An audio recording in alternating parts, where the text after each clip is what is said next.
6e vendredi de mobilisation en Algérie, à nouveau des centaines de milliers d'hommes et de femmes dans les rues d'Alger pour réclamer le départ non seulement du président Bouteflika mais aussi du système au pouvoir depuis l'indépendance en 62. Pour tenter de sauver ce système, l'armée algérienne par la voix du général Salah a proposé récemment d'écarter le président Bouteflika et de lancer un processus de transition, mais manifestement la foule n'y croit pas. On va retrouver en direct d'Alger notre correspondant Khaled Drareni. Bonsoir Khaled, alors les Algériens restent, on le voit, mobilisés en masse et toujours pacifiquement. Grande mobilisation pour ce 6e vendredi, comme vous venez de le dire, dans toutes les grandes rues d'Alger, mais aussi les autres villes du pays.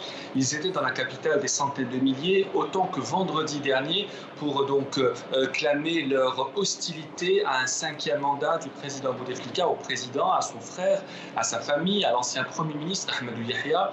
Il y a eu aussi, pour la première fois depuis le 22 février, des slogans hostiles au chef d'état-major Ahmed Gaïd Salah. Pourquoi ? Parce qu'il y a quelques jours, il avait invoqué l'article 102 de la Constitution qui peut donc rendre inapte le président de la République pour cause de maladie ou de vacances.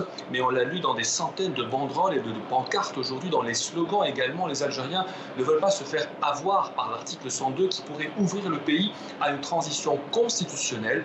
Beaucoup considèrent que la transition aujourd'hui doit être politique hors système. À quoi peut-on s'attendre en Algérie d'ici les prochaines heures ou les prochains jours, d'ici la prochaine manifestation ? D'ici la prochaine manifestation de vendredi, mais il faut préciser qu'il y a quasiment des rassemblements tous les jours au centre-ville d'Alger de tous les corps de métier qui s'opposent au système actuel. L'Algérie, je vous le rappelle, quel est son gouvernement depuis maintenant 2 semaines, eh bien on s'attend dans les heures qui viennent. Il y a des rumeurs sur une probable démission du président de la République pour ne pas subir l'humiliation de l'article 102 qui parle de destitution. On parle aussi de certains anciens hommes du régime, comme le général Amin Zeroual, pour pouvoir peut-être assurer une transition. Les prochains jours seront décisifs.